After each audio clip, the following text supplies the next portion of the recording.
রোজ valley কোম্পানিতে আপনারা যারা টাকা রেখেছিলেন অর্থাৎ আমানতকারীরা রয়েছেন, তাদের কোম্পানিতে বিনিয়োগকৃত টাকা ফেরত দেওয়ার উদ্দেশ্যে কলকাতার উচ্চ আদালতের নির্দেশে গঠন করা রোজ ভ্যালি অ্যাসেট ডিসপোজাল কমিটির অধীনে গত 26শে মার্চ 2024 তারিখ থেকে পোর্টালটিতে আবেদনপত্র গ্রহণ করা শুরু হয়। সেই সাথে আমানতকারীরা খুব সহজেই পোর্টালটিতে তাদের অ্যাপ্লিকেশনগুলো সাবমিট করতে পারছিলেন, কিন্তু গত 31শে মার্চ তারপর এপ্রিল মাস থেকে কিন্তু অ্যাপ্লিকেশনগুলো সাবমিট হচ্ছিল না। পোর্টালের মধ্যে বিভিন্ন ধরনের এরর দেখা যাচ্ছিল, ফলে আমানতকারীরা তাদের অ্যাপ্লিকেশনটি সাবমিট করতে পারছিলেন না। যেমনটা আগের একটি ভিডিওতে আপনাদের আমি জানিয়েছি, 1 এপ্রিল 2024 তারিখে পোর্টালটির একটি লেটেস্ট আপডেটের মাধ্যমে জানা যায় অ্যাপ্লিকেশনগুলো সাবমিট নেওয়া বন্ধ রয়েছে। এই মুহূর্তে আপনাদের জন্য দারুণ বড় সুখবর এটাই, এখন খুব সহজেই আপনাদের অ্যাপ্লিকেশন ফর্মগুলো সাবমিট করতে পারবেন। আর এখানে আবেদনকারীর কথা মাথায় রেখেই পুরনো অ্যাপ্লিকেশন ফর্মের বদলে নতুন একটি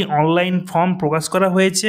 এখন পোর্টালটিকে দারুণভাবে আপডেট করার সাথে সাথে নতুন এই অনলাইন অ্যাপ্লিকেশন ফর্মটিতে যে চেঞ্জেস করা হয়েছে সেই সম্পর্কে আজকের এই ভিডিওতে আমি আপনাদের বিস্তারিত জানাবো। অবশ্যই আজকের ভিডিওটি আপনারা প্রথম থেকে শেষ পর্যন্ত পুরোটা দেখবেন। আগেই পোর্টালটিতে যখন অ্যাপ্লিকেশন করার জন্য ট্রাই করছিলেন তখন নিশ্চয়ই লক্ষ্য করেছেন পোর্টালটির এই ওয়েবসাইটটি কিন্তু সিকিওর ছিল না, এখানে নট সিকিওর দেখাতো। এখন কিন্তু যদি এখানে ক্লিক করি দেখবেন কানেকশন সিকিওর লেখা দেখাচ্ছে। ফলে আপনারা যারা অ্যাপ্লিকেশন করার সময় ডিটেলস এন্টার করছিলেন, ভয় পাচ্ছিলেন আপনার ফিনান্সিয়াল ডিটেলস গুলো দিতে গিয়ে, যেটা তখন অতটাও সিকিওর ছিল না, এখন কিন্তু পোর্টালটিকে সিকিওর করে দেওয়া হয়েছে। এই মুহূর্তে অ্যাপ্লিকেশন ফর্মের মধ্যে যে ডিটেলস গুলো আপনি এন্টার করবেন সেই ডিটেলস গুলো এখানে চুরি যাওয়ার কোনো রকম ভয় নেই। এরপর এখানে আপলোড সার্টিফিকেট অপশানে ক্লিক করে যখন এখানে আপলোড সার্টিফিকেট অনলাইন ফর্মটি এখানে ওপেন করলাম, এখানে দেখুন নতুন আপডেট দেওয়া হয়েছে ভেরিফাই মোবাইল নাম্বার। অর্থাৎ এখানে আপনি ইনভেস্টর, নমিনি অথবা আদার্স হিসেবে যদি আপনি অ্যাপ্লাই করেন সেক্ষেত্রে অবশ্যই আপনাকে এখানে একটি মোবাইল নাম্বার এন্টার করতে হবে এবং আপনার মোবাইল নাম্বারটিকে এখান থেকে ভেরিফাই করতে হবে, তবেই গিয়ে কিন্তু আপনি আপনার আবেদনপত্রটি কন্টিনিউ ফিল আপ করতে পারবেন। এই অপশানটা আগের পুরনো ফর্মে কিন্তু ছিল না, নতুন এই অ্যাপ্লিকেশন ফর্মে কিন্তু আপডেট করা হয়েছে, দেখতে পাচ্ছেন অন স্ক্রিন। এখন যখন আপনি অ্যাজ এ ইনভেস্টর, নমিনি অথবা আদার্স হিসেবে আপনি যখন অ্যাপ্লিকেশনটি এখানে করবেন সেক্ষেত্রে অবশ্যই আপনার এখানে মোবাইল নাম্বারটি এন্টার করবেন। এরপর আপনার ওই এন্টার করা মোবাইল নাম্বারে একটি 4 ডিজিটের ওটিপি আসবে, সেই ওটিপিটি এখানে এন্টার ওটিপির ঘরে বসাতে হবে এবং ভেরিফাই বাটন এখানে ক্লিক করতে হবে। আপনার এন্টার করা ওটিপিটি যখন এখানে ভ্যালিডেট হয়ে যাবে তখন এখানে আপনার এন্টার করা মোবাইল নাম্বারটির পাশে সবুজ কালারের টিক মার্ক দেওয়া ভেরিফাইড লেখাটি চলে আসবে। এরপর আপনার সার্টিফিকেটে থাকা সমস্ত ডিটেলসগুলো এই অনলাইন ফর্মের মধ্যে যা যা ডিটেলস চাওয়া হয়েছে সমস্ত কিছুই ফিল আপ করার পর এখানে কন্টিনিউ ফর ডকুমেন্ট আপলোড ট্যাবে ক্লিক করবেন। এরপর এখানে আপলোড ডকুমেন্ট পেজে তেমন কিছুই চেঞ্জেস করা হয়নি।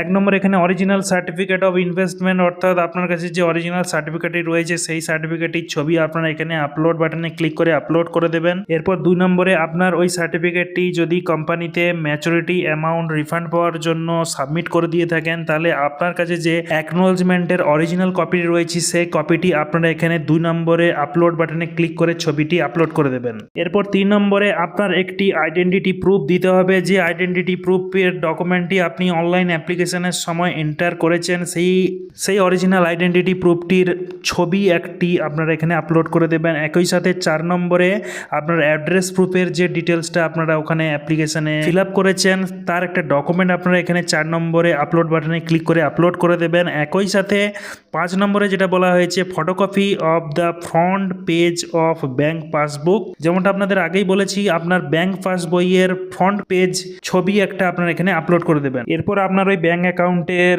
যে চেকবুকটি রয়েছে ক্যান্সেল চেক একটা এখানে আপলোড করে দেবেন ছবি এখানে আপলোড বাটনে ক্লিক করে। এরপর আপনার এন্টার করা সমস্ত ডিটেলসগুলো একবার চেক করে নেবেন, তারপর এখানে সাবমিট বাটনে ক্লিক করে দিলেই আপনার অ্যাপ্লিকেশনটি সাবমিট হয়ে যাবে।